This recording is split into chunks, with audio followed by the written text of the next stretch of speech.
बड़ी खबर बांग्लादेश से, उसका रुख कर लेते हैं। शेख हसीना को फांसी की सजा का ऐलान किया गया है। शेख हसीना पर इंटरनेशनल क्राइम्स ट्रिब्यूनल ने फैसला दिया है। तो जैसा कि हमने आपको बताया था कि फांसी की सजा की मांग की गई थी और अब बांग्लादेश से इस वक्त बड़ी खबर है, बहुत बड़ी खबर है। और बड़ी खबर यह है कि पूर्व प्रधानमंत्री शेख हसीना को फांसी की सजा सुनाई गई है।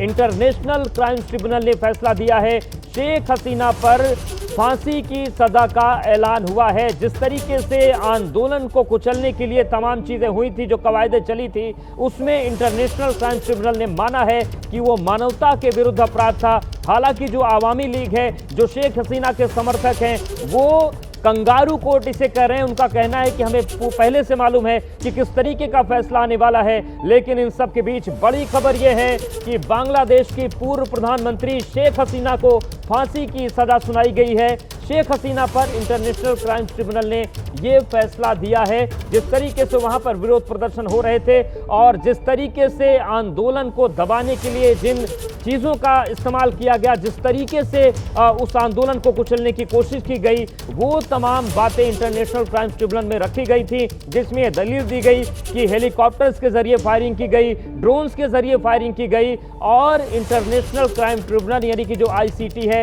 उसने ये माना है सुनवाई के दौरान कि जिस तरीके का काम किया गया, जिस तरीके के प्रक्रम अपनाए गए, वो मानवता के खिलाफ अपराध है। और इसी सुनवाई के बाद बांग्लादेश से इस वक्त की बहुत बड़ी खबर है और बड़ी खबर यह है कि शेख हसीना को फांसी की सजा सुनाई गई है। शेख हसीना पर इंटरनेशनल क्राइम्स ट्रिब्यूनल ने यह फैसला सुनाया है। तो सुनवाई चल रही थी, कोर्ट ने 3-4 दिन पहले इस फैसले को सुरक्षित रख लिया गया था। आज की तारीख मुकर्रर की गई थी कि आज आईसीटी जो है वो फैसला सुनाएगी और जिस तरीके की आशंकाएं आवामी लीग के लोग जता रहे थे, उसी तरीके का फैसला सामने आया है। शेख हसीना को फांसी की सजा का ऐलान किया गया है।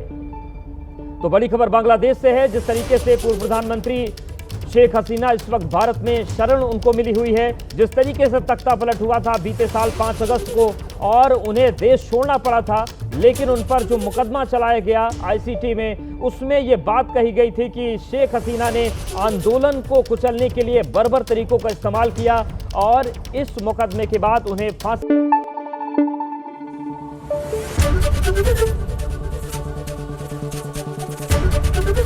एबीपी न्यूज आपको रखे आगे।